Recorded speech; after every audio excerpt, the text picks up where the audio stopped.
Baik, halo semuanya.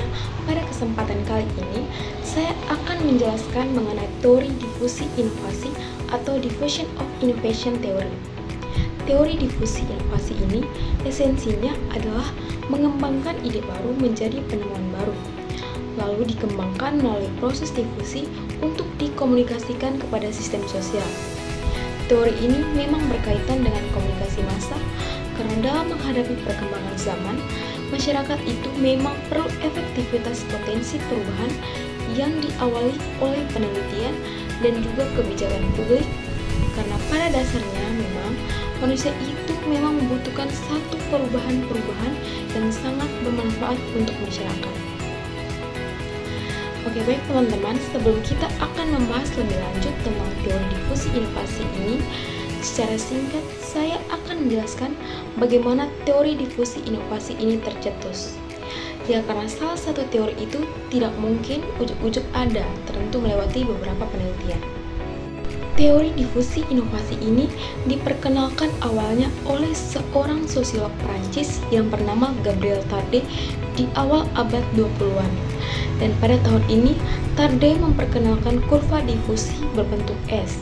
Dan kurva difusi berbentuk S ini pada dasarnya menggambarkan bagaimana suatu inovasi itu diadopsi oleh seseorang atau sekelompok orang menurut dimensi waktu, dan selanjutnya teori difusi inovasi ini berkembang sesuai dengan perkembangan zaman dan diaplikasikan pada bidang-bidang kontemporer seperti bidang pemasaran, budaya, dan lain sebagainya. Dan pada tahun 1960, ada seorang tokoh di usia inovasi yang sangat terkenal, yaitu Alfred M. Rogers, dan beliau meluncurkan karya terbesarnya, yaitu Diffusion of Innovation. Menurut Roger, teori difusi inovasi adalah as the process by which the innovation is communicated through certain channels over time among the members of the social system.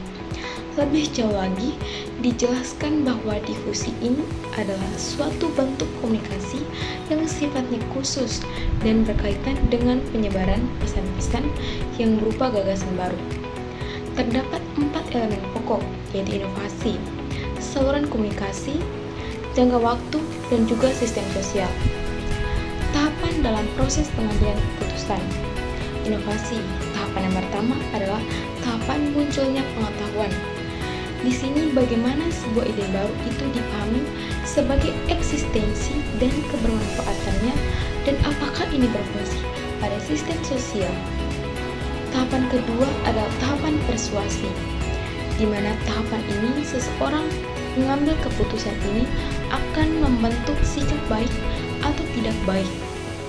Yang ketiga, tahapan keputusan, di mana pengambil keputusan itu mengarah kepada aktivitas penerimaan atau penolakan. Dan selanjutnya ada tahap implementasi, di mana keputusan itu ditetapkan, dan tahap terakhir adalah tahapan konfirmasi, di mana pengambil keputusan ini mencari penguatan terhadap keputusan yang diambil atau ditolak. Berikut saya akan menjelaskan anggota sistem sosial yang terdapat kelompok adopter. Kategori adopter yang pertama adalah inovator, dan di sini adalah individu yang pertama kali mengadopsi inovasi. Cirinya petualang, berani mengambil risiko, mobile, cerdas, serta kemampuan ekonomi tinggi. Lalu yang kedua ada only adopter, yaitu yang menjadi para perintis dalam penerimaan inovasi. Dan yang ketiga ada early majority, yaitu sebagai pengikut awal. Cirinya penuh pertimbangan, interaksi internal sangat tinggi. Dan yang keempat adalah late majority, yang menjadi pengikut akhir dalam penerimaan inovasi. Cirinya skeptis, penerima karena pertimbangan ekonomi atau tekanan sosial. Lalu yang terakhir adalah laggards, yaitu kaum kolot atau tradisional. Cirinya yaitu pasti sangat tradisional. Selanjutnya saya akan membahas contoh penerapan teori difusi inovasi berdasarkan artikel Inovasi Memahami dan Mendorong Gerakan Bank Sampah. Artikel ini membahas bagaimana teori difusi inovasi dapat diterapkan dalam memahami dan mendorong gerakan bank sampah di Indonesia. Inovasi yang dimaksud adalah bank sampah itu sendiri. sebagai sebuah pendekatan baru dalam pengelolaan limbah yang menggabungkan aspek lingkungan, sosial, dan ekonomi. Inovasi adalah bank sampah, yaitu memilah limbah dan menghemat, menciptakan pendapatan berkelanjutan dari daur ulang. Awal mula dan adopsi awal. Bank sampah pertama di Indonesia adalah Bank Sampah Gemah Ripa di Badegan, Bantul, Yogyakarta.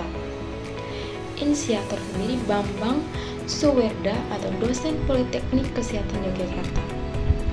Motivasi awal itu keprihatinan terhadap masalah sampah yang menyebabkan DBD dan minimnya kesadaran warga. Proses adopsi awal itu dimulai dari bengkel kesehatan lingkungan yang fokus pada penanganan DBD, kemudian menggabungkan mekanisme penghematan dengan pemilahan limbah menggunakan insentif ekonomi. Berikutnya saya akan menjelaskan elemen-elemen difusi inovasi yang implisit, yaitu karakter inovasi. Yang pertama, keunggulan relatif. Bank sampah menawarkan solusi ganda, yaitu mengurangi sampah dan menghasilkan pendapatan. Yang kedua, kompatibilitas. Tampaknya sesuai dengan kebutuhan masyarakat akan pengelolaan sampah dan potensi ekonomi. Yang ketiga, kompleksitas. Mungkin tidak terlalu kompleks dalam konsep dasarnya, yaitu memilah dan menabung. Yang keempat, trialabilitas, yaitu bisa dicoba dalam skala kecil oleh individu atau komunitas. Yang kelima, observabilitas, yaitu manfaatnya lingkungan menjadi bersih, pendapatan dapat diamati oleh orang lain. Yang keenam, saluran komunikasi. Artikel secara implisit menunjukkan komunikasi dari Bambang Suwerda kepada masyarakat dan kemungkinan antar warga yang mengadopsi. Yang ketujuh, waktu. Proses adopsi dari awal mula Bank Sampah Gemah Ripa hingga penyebarannya di berbagai daerah. Yang kedelapan itu sistem sosial. Komunitas di Badegan, Bantul, dan kemudian menyebar ke seluruh Indonesia. Adanya inisiator atau Bambang Suwerda dan kelompok masyarakat yang mengadopsi. Yang kesembilan, tahapan proses pengambilan keputusan inovasi implisit. Itu pengetahuan. Warga mengetahui adanya masalah sampah dan adanya konsep bank sampah. Berikutnya, persuasi. Inisiator atau Bambang Suwerda meyakinkan warga tentang manfaat bank sampah atau insentif ekonomi. Berikutnya adalah keputusan. Warga memutuskan untuk mencoba memilah limbah dan bergabung dengan bank sampah. Implementasinya, praktik pemisahan limbah dan penyerahan ke bank sampah. Konfirmasi warga merasakan manfaat dari bank sampah atau lingkungan bersih, itu menjadi pendapatan. Yang terakhir, peran agen perubahan. Bambang Suwerda jelas berperan sebagai agen perubahan yang memperkenalkan dan mempromosikan inovasi bank sampah.